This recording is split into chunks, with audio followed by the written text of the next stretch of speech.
Welcome to the Friends and Rivals podcast. Let's talk Devils and Islanders, let's talk Penguins and Rangers, but let's not talk about Flyers, cause they're a bunch of fucks, which no one can deny, which no...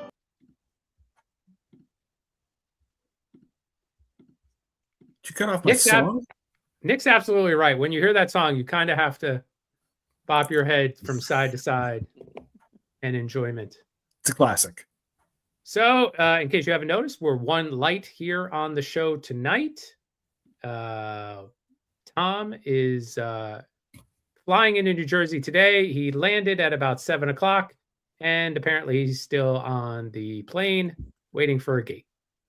So he might be joining us shortly, but he ain't here right now, so let's talk shit about him. Let's talk shit about Newark Airport. This place is a dump. Waiting for gates. Then when he gets his gate, he's going to wait another hour for his luggage. How do you let a plane land if you don't have somewhere to put it? Well, you can't let it drop out of the sky if you have nowhere to put it. Or you tell him to go somewhere else, or you go, hey, this plane is coming in at 7 o'clock. Let's make sure we've got an opening in, the 70 gates that we have or whatever.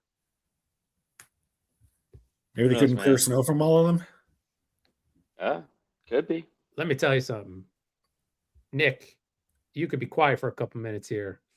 That snow was a fucking bitch. It was a bad one. That was bad. Now, yeah, Nick, actually, you can talk. I'm sorry, Nick, you can talk. Nick, when you guys get snow, is it like good snow? Do you never get snow? So we got a half of inch, and then it started to ice after that, and so everything shuts down, and like school was remote today, and tomorrow will be remote as well because they're like black ice. It could happen. Now, mind you, that it's also melted complete. Like the roads are melted already. Okay. Like by noon, it was like you could see the road, completely see the road. It wasn't like patchy or nothing. And they had already said tomorrow we're gonna do remote only. So yeah, we don't. And if you can, it makes sense. The biggest, I think they had like a big snowstorm here in like 2016, and there's like all these memes on it because it was like people just all over the place. There's like a fire in one car, on the highway, and it's like they had like I don't know 6 or 7 inches then, and it was like everything was terrible. At home, at home in Jersey, we've gotten 1-2 feet, and that's those days, and look. We've driven out in like the Corolla or the Matrix, the Toyota we had, basically, the same day because they have plows and they have things that, and they don't have that down here. It's completely different. These last two that we have had have been what I would imagine you guys would get more normally. It's that snow, icy rain, snow, sleet, snow, rain, and then it ices over. And it was such a pain in the ass to take care of. Yeah. Yeah. I mean, I remember, was it 96? The snowstorm was 96. That was like where you had, I think, a few inches of snow and then it iced over. And then we had the big snow. And that was like crazy because I'll never, just because it was amazing that you had that just layer underneath, but we only get that layer. That's all we would get. It's that little layer, and it's never like a 4 or 5 inches. It's just like an inch, just like an inch. Okay. So you guys get it. I'm sure. Getting any of that though, any of that ice stuff. That sucks. Atrocious. Yeah. You couldn't stay ahead of it either. Yeah. We were out five times yesterday doing the shoveling. Like in the first couple, it was like that really light, fluffy, powdery stuff, and it was like maybe 4 or 5 inches of it each time, but it was easy to just toss aside. It was like very fun. Yeah. And then I went out the next time. I'm like, oh, there's only like an inch now. It's slowing up, and it was the heaviest shit of all time. It's like like one shovelful, and your legs are giving out. Yeah, they were hyping the storm heavily down here, so people were freaking out. Buying generators, everything, milk, bread, eggs were all off the shelves. And I got to tell you, we've been here almost 8 years. And I didn't realize it until a couple days ago where I said, "Shit, we don't have a shovel Oh God. because we left it my parents when we left down here because it was like I looked at that. I guarantee I looked at it like when we moved down here 8 years ago. I looked at it and said, I don't think we're gonna need this. My mom and dad keep it. I'll get another one if I need it because it's like why would you need it? Right. And of course, we went and bought a crappy one. Like not that would have mattered if we ever kept the one we had because it was never been used, but it was a funny thing to be in, being like, shit, I have to go buy a shovel now, and amidst the rush of people buying Right. them. When everybody else is. Yeah. So that was fun. Well, there were earlier reports today that we were supposed to get another double-digit storm next weekend. That's what we're hearing too. I'm seeing now that's down to like 5 inches. So let's hope it's closer to that than the double digits. Yeah. It's just gonna be cold. That's gonna be what we're hearing. I'm seeing right now. It's gonna be cold. Well, we didn't lose power, so that was the main thing I worried about down here. Yeah. Just because it sucks, when they lose power and they're just not as adept at fixing And getting it back. It's not as quick. They don't have as many crews. They're not used to it as much. It's kind of like that can be a couple days kind of thing. Not like Sandy. Not like Sandy. Not like Sandy. I was gonna say Sandy. Yeah, not like Sandy, where it was like some places were like out like a week, right? Plus, but it would be that was my main worry because then you're screwed. But so we were jamming the heat in here. It was so hot. It's great, but back to normal. Oh, Brian, don't, Brian. Just no. Nope. Taking that one down. So without Tom here, we are a rudderless ship. We have no organization, nothing to really talk about. We have no schedule. No, right? Nothing. No. So we're just gonna wing it. Just jump right on in. Maybe we'll get done early. I know that's a fallacy in this world, but if you hurry up before Tom joins, then yeah, maybe we'll get. Let's. I don't know how this really works, so we'll go Bill first. Me first, okay. Man, big week for the Penguins. Just wins all over Western Canada and the Western United States. So they completed their 4-game road trip through what was it? Seattle and Edmonton, Calgary, and Vancouver in some order. It might not have been that order. All with regulation wins. So they are firmly in second place right now. And when I say firmly, I mean, what are they, 2 points ahead of the Islanders? But I think with the same number of games played, so ahead. Wow. And it's I've really been thinking this week it's time to start giving Kyle Dubas his props for this team that he's put together, because you guys remember coming back from the offseason and me pretty much mocking them from day one. Oh, our big move was Anthony Mantha, and good God, he's phenomenal. And so is Justin Brazeau, who wasn't even on my radar.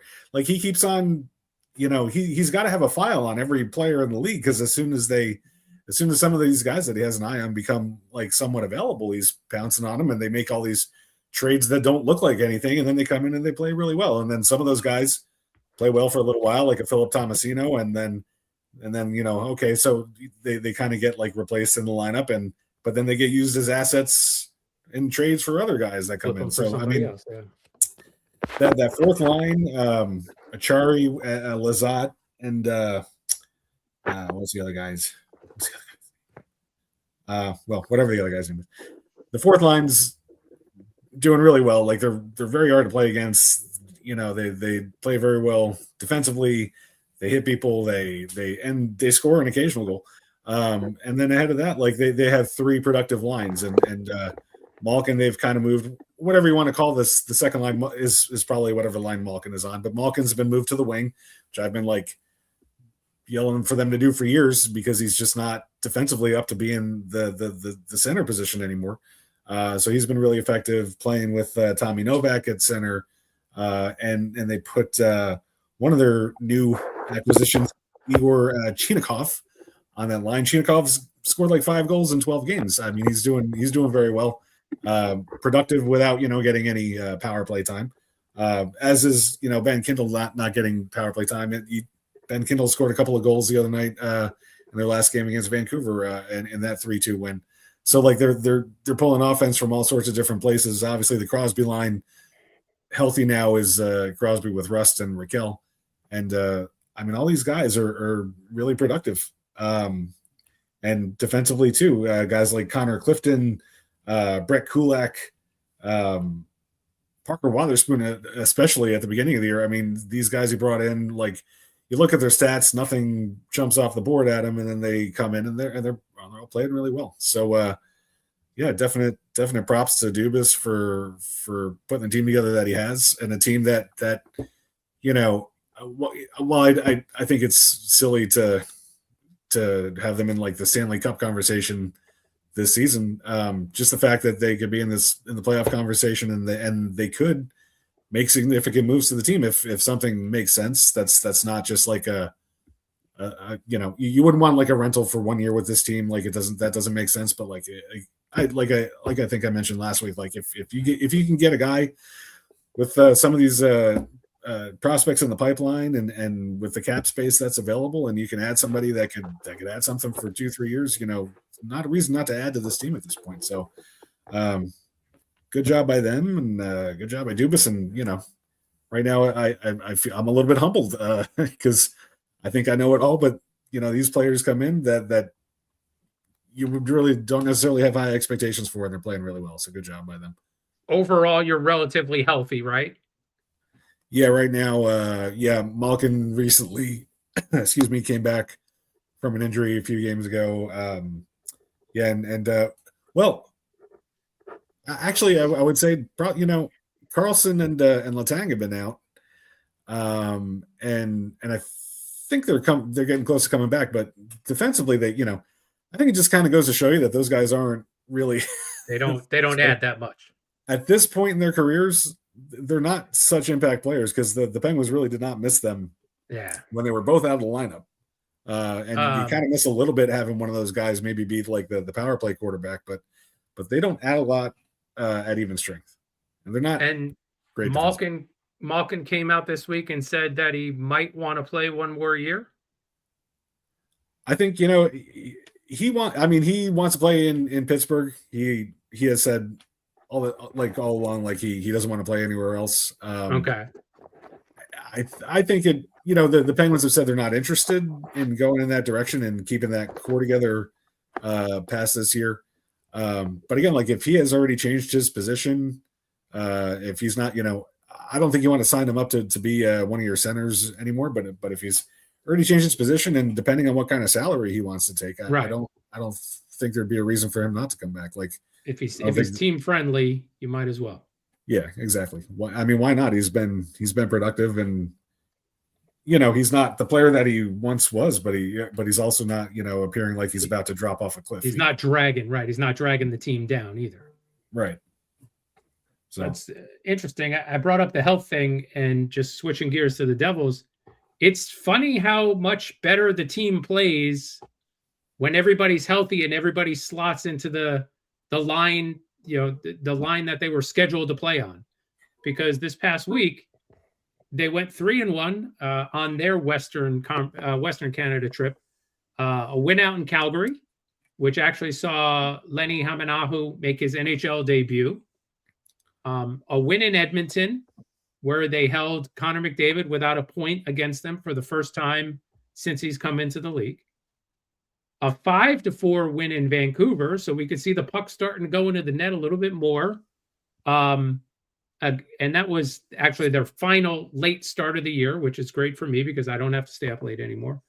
Hamanaho with a goal and an assist in that one. So really, he's proven not only with the points, but in his play in general, he's proven that he belongs in the lineup night in and night out. And that just means a player like Luke Glendening, who was really not producing, is going to see more time up in the press box They wrapped it up with a 4-2 loss in Seattle. This one was really interesting. They have been alternating Markstrom and Allen for the last couple of weeks.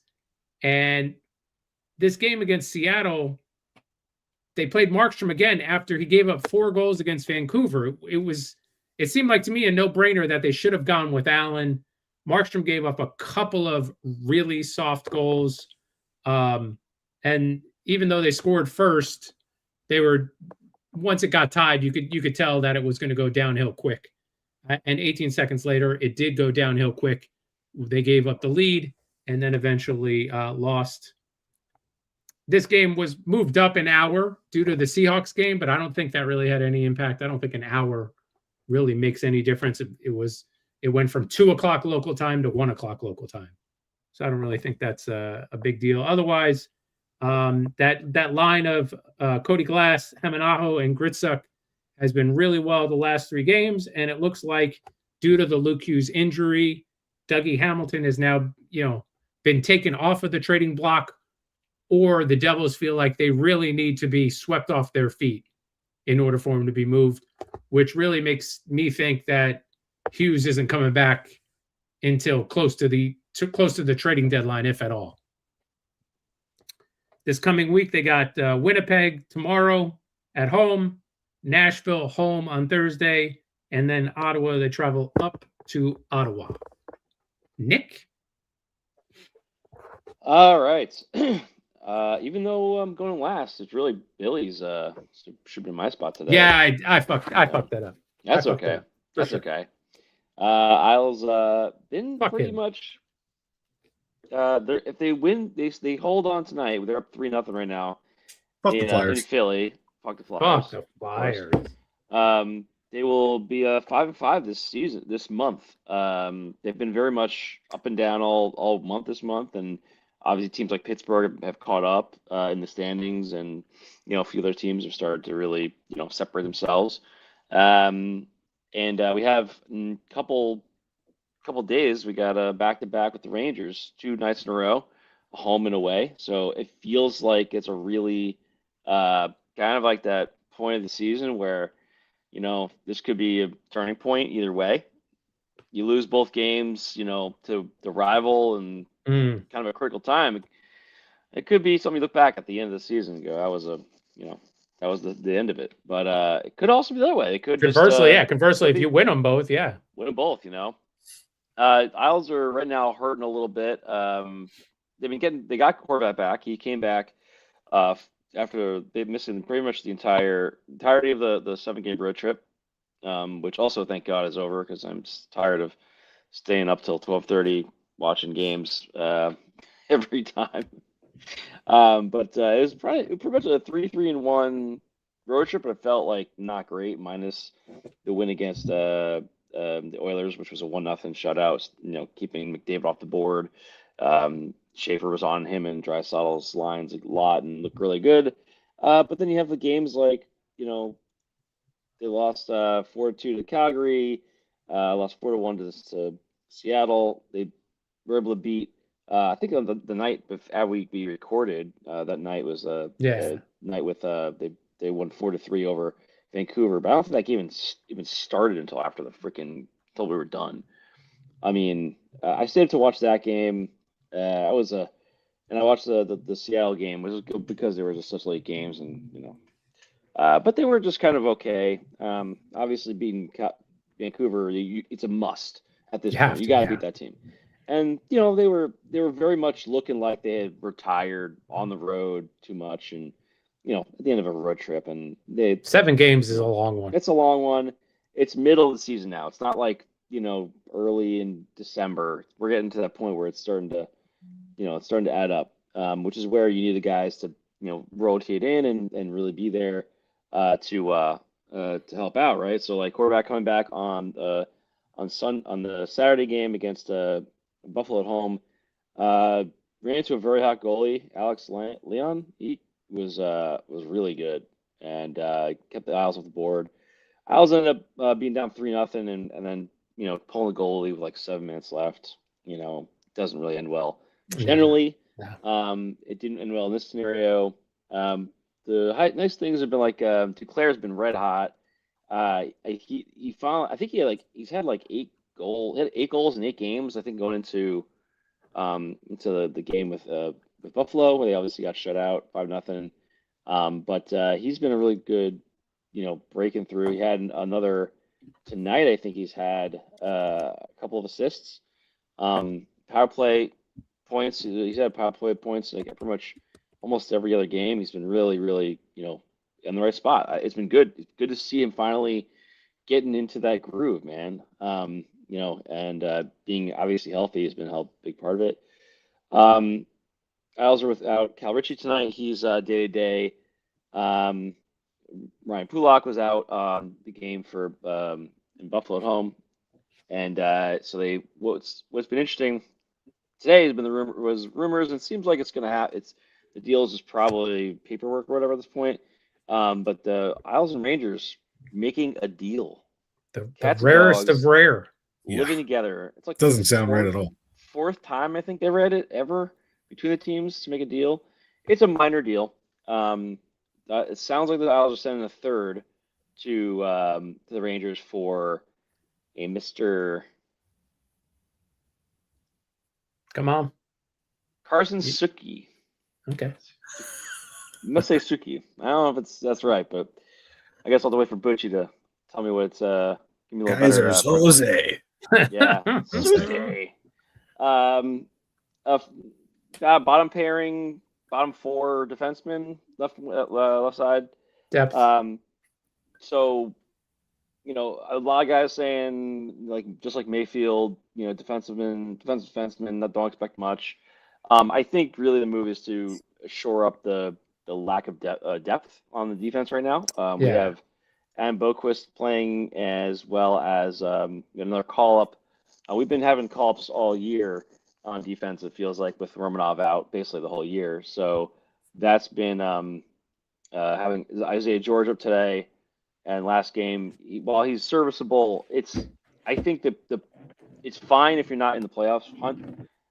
If you're really just kind of like getting guys time, but I think they're making that determination that, hey, like, we're not going to make, unless the deal comes up, like a deal that makes sense, like I don't know, if Elias Pettersson becomes like available with like a big chunk of his contract, retention, like a deal with someone with term that's really good forward wise, that would take that, and make that move, and then see how it goes. But right now, it's the small moves, the depth things, and that could be all that the Isles do, because they weren't expecting to really be in the position they're in. So, still in the playoff hunt, obviously, but as we look at the schedule, not schedule, the standings.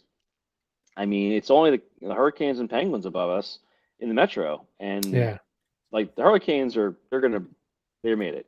Penguins they're running away with it. Yeah. Penguins have been surging and looking really good, and they might start to separate as well. Who knows? And Isles have been, kind of like I said, they've been 5. If they win tonight, which they should, they'll be 5-5 on the season with 3 more games to go. 2 of them being against the Rangers. Big momentum swing possible. But outside of that, you got the Flyers who are playing tonight are 2 points behind us. Capitals, Devils, 2 and 3 points behind. Columbus is 4 points back. The Rangers are, 11 points back. They're clearly, you got to beat them in 2 days in a row. If they don't, it's not good. But yeah, man, I think really interesting timing. Starting to hopefully a couple guys come back. Obviously, like see Pulak healthy and come back.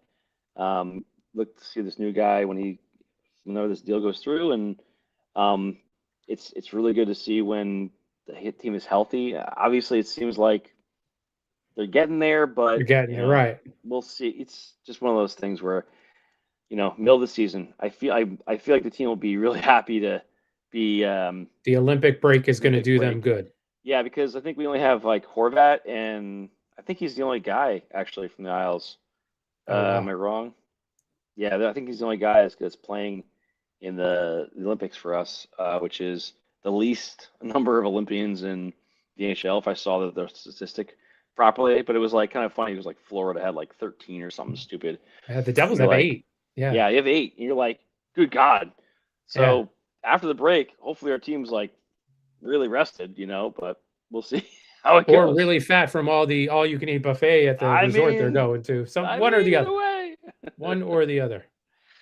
All right, Nick, you got some cards to open up? All right. Let's pack from man. the Tom's favorite segment box. coming up. I know. All righty. See how this goes tonight. Okay. Ooh. Mr. Cam Fowler. Oh, that's an easy one. Yeah, it starts off pretty easy. Lovely picture, though. That was a good picture. I like that one too. Uh-oh. Nice little rocket. Rasmus Dahlin. I know that one. Oh, see that one? See? Yeah. That's a nice looking one. I gotta do it from behind so I can kind of see it. Said. Actually, this way it's easier. David Gustafson. I think that's what this is. Is he an Islander? Nah, that's a Winnipeg Jet. How do you know that one so well? Justin Falk. Oh, we've gotten Justin Falk before. It's a cool jersey. I think they're notorious for making more than one card for each player. Yeah. Jared McCann. Kraken. This might be the easiest named group ever. We got something going on here. What the hell? It's a special Austin Matthews UD portrait. Ooh, that looks cool. Marvel Universe or something like that? Yeah. I'll have to check that one out. Speckle. It says on the thing. All right, cool. I don't know. That might be worth something. Who knows? This one might be. I see some Sizzler? hologram image. Sizzle reel? Austin Matthews again. What? Wow. 2 Austin Matthews in a row? What? Back to back? Or as I like to say, belly to belly. Mikhail Backlund? That one's easy Jesus, too. What the? I'm getting some easy ones tonight. Ooh, Logan Stanley. All the Americans and nothing but Americans and Canadians. No Canadians. Europeans. Ooh. Johnny Brodzinski. Oh. That one. That one he knows too. That one I know. Who's this guy? Okay. Is that Quinny? Terrific. Quinny Hughes? The wrong jersey. Yeah, And Brandon Gallagher, who I've been looking at the whole time here because he's the last card. Wow. Where's his stick? No stick. Should he have a hockey stick? No stick. He was stickless. And we're just getting this from the crowd tonight. Nothing. We got all the names correct. Oh my God. Tom is actually probably really happy that he missed this one. Yeah. No. He's never going to believe it. No incorrect names. Yeah, if we tell him, we'll have to, he's going to say, bullshit, guys. Great job. The decent pack. We got. Let us know on those Matthews. We definitely want to know if we're making money. I'm looking on them up, one. man. This might be actually the ones. So you'll have some time to do that right now because this is the wrong bell. We're going to shift our attention over to William Fougere, who is going to take us away. Yeah, I really melded in this week. This is going to be a short one, so we're going to keep it for a tight 45. Are you trying to get sponsors for your own segment? Yeah, well, I wanted to go over some sponsorship opportunities with everybody based on the teams that we like and where we're coming from individually as people. So first for the New Jersey Devils, right?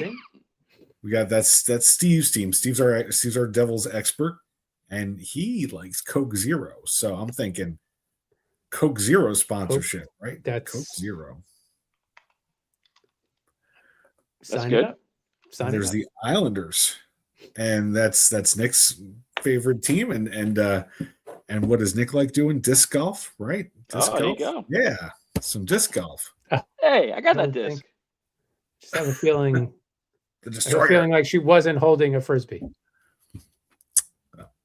Feel like no, that's not photo. That's an original photo. That's not like in today's day and age. You don't have a background remover app somewhere on your phone.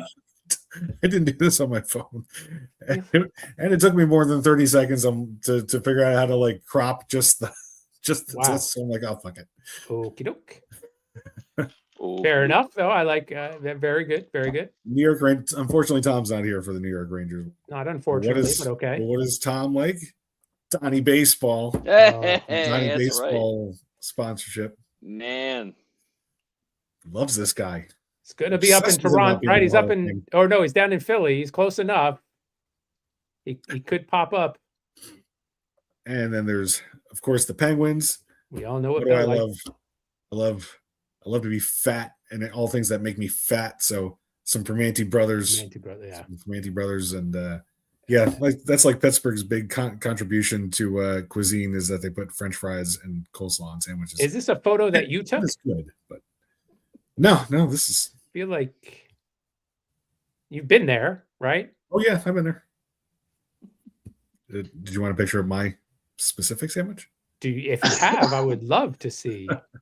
I'll have to go back and see if I took pictures of that. What you ate there. So those are some ideas. That was it there, and we went back to Coke Zero for our questions. Why isn't she sitting on a Coke Zero case? Like, why? It's weird, isn't it? Why is she drinking Coke Zero and then whatever the hell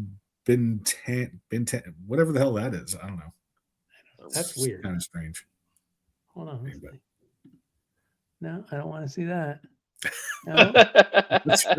How do we? Good look at my nose. That's what I wanted to do. Is that like a Russian thing? So, I don't know. Is she a Russian? I don't think so. No.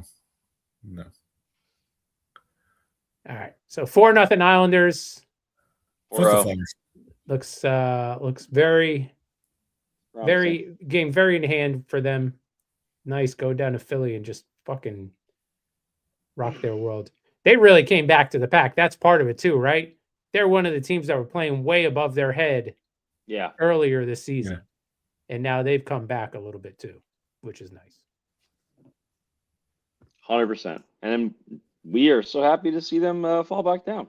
Yeah, absolutely. So that's 32 minutes, boys and girls. 32 minutes into the show. Without Tom, kind of makes things go a lot quicker, right? Brian hasn't been as chatty as he normally has been in the past. You shot him down on one of his comments, and then it was fucking stupid, so he deserved it. But I'm just terrible at leading the show. I apologize on behalf of myself. We do not have anything in my stomach tonight. Tom's late because of Duval. You the one. Duval. All right, that's kept Florida, right? Okay, terrific.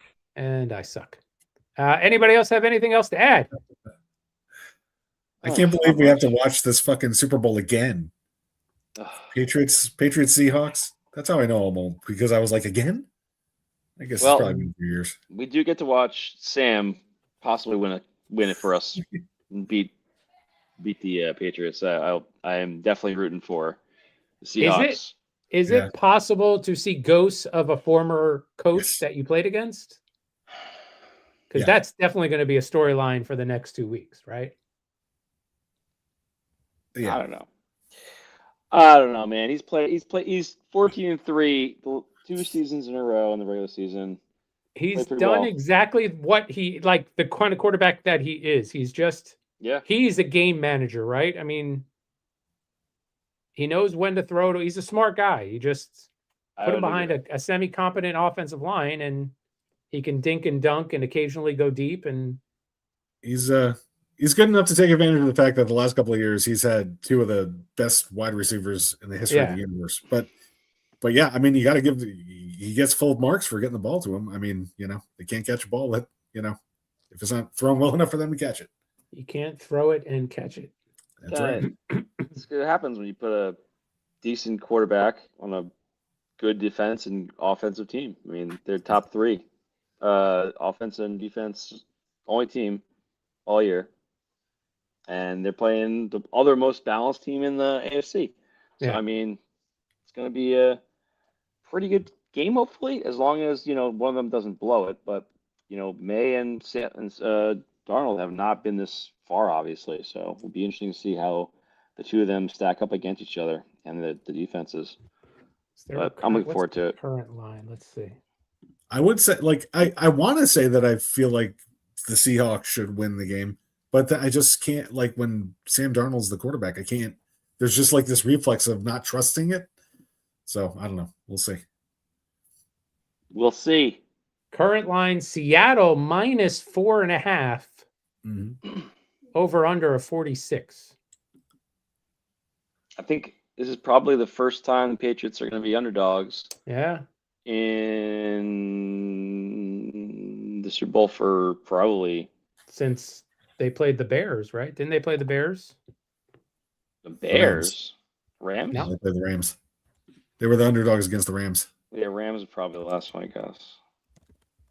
Huh. They were killer, the Rams that year. Yeah, I mean, I was going back to the 85.